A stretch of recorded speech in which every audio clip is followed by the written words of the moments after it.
There was a time before the state, before borders drawn across maps, passports, taxes, police, and civil registration. But before the state, there was not emptiness. Human beings lived in families, clans, tribes, and villages. They had leaders, rituals, punishments, alliances, and rules. A tribe can have order without having a state. A village can have laws without having courts. The state was not the birth of order itself. It was the birth of a particular kind of order, an order from above.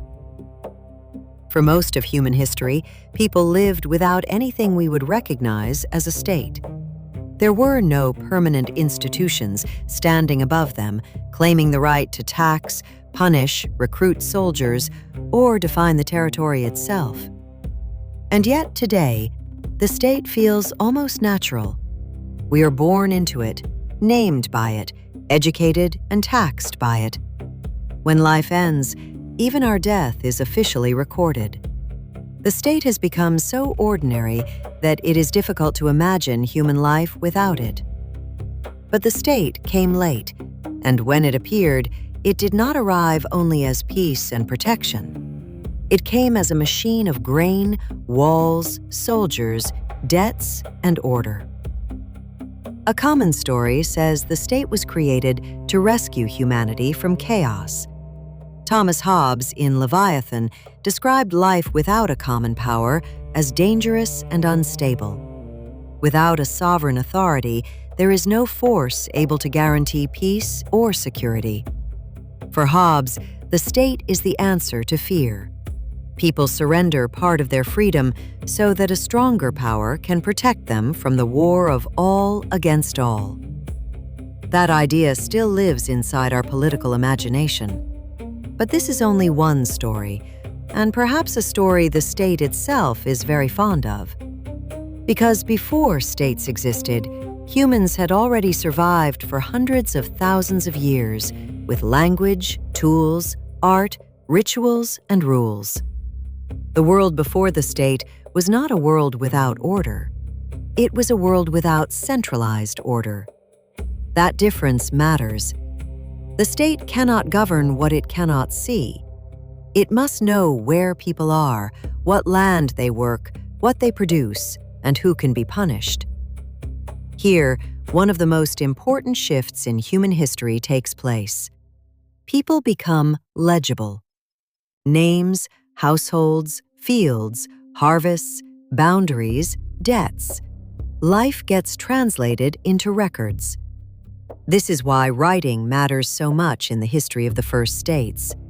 Writing was not first used mainly for poetry or philosophy. Much of the earliest writing was administrative, lists of grain, livestock, rations, and debts.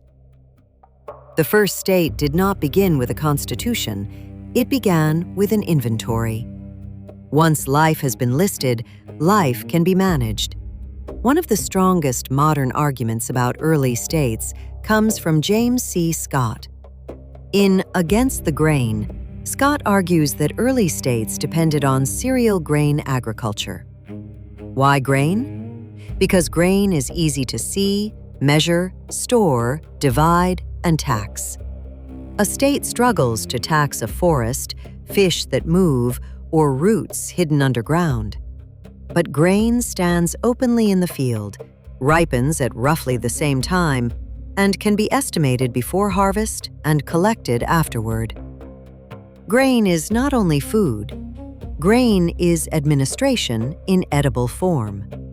Where surplus can be captured, specialists are born: soldiers, priests, scribes, builders, and rulers. The state is born when surplus can be gathered. Without surplus, power starves. With surplus, power builds walls. Every society has violence, but the state transforms it. It does not abolish violence, it authorizes it. Max Weber's classic definition remains important here. The state is the institution that claims a monopoly on the legitimate use of physical force within a territory. The crucial word is legitimate. Many can use violence, but the state says, "Our violence is law." If a private person locks you in a room, it is kidnapping. If the state does it, it is prison. If a private person takes your money, it is theft. If the state does it, it is tax. The state does not eliminate violence, it gives violence a uniform. And a state survives not only because it can punish, it survives because enough people recognize its right to punish. Power by itself is expensive. If every tax must be collected by threat and every person driven into obedience by fear alone, the state becomes fragile. So the state needs legitimacy. It must make power feel rightful. Ancient states answered with gods. The king was sacred, chosen, or necessary to the cosmic order. Later states answered with empire, dynasty, nation, revolution, constitution, or democracy. The costume changes, the function remains.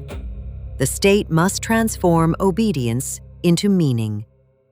The land becomes a homeland, law becomes justice, tax becomes community, war becomes defense. The state is never only a structure, it is a story people live inside. So how was the state born? It was born when food became taxable, when people became settled enough to be counted, when surplus could feed specialists, when writing could remember debts better than memory could, and when violence became official. It was not born in a single moment, but through a slow tightening. A field became a harvest became a tax became a granary became an army became a border became a kingdom, and a kingdom became a story so familiar that people forgot it had once been written.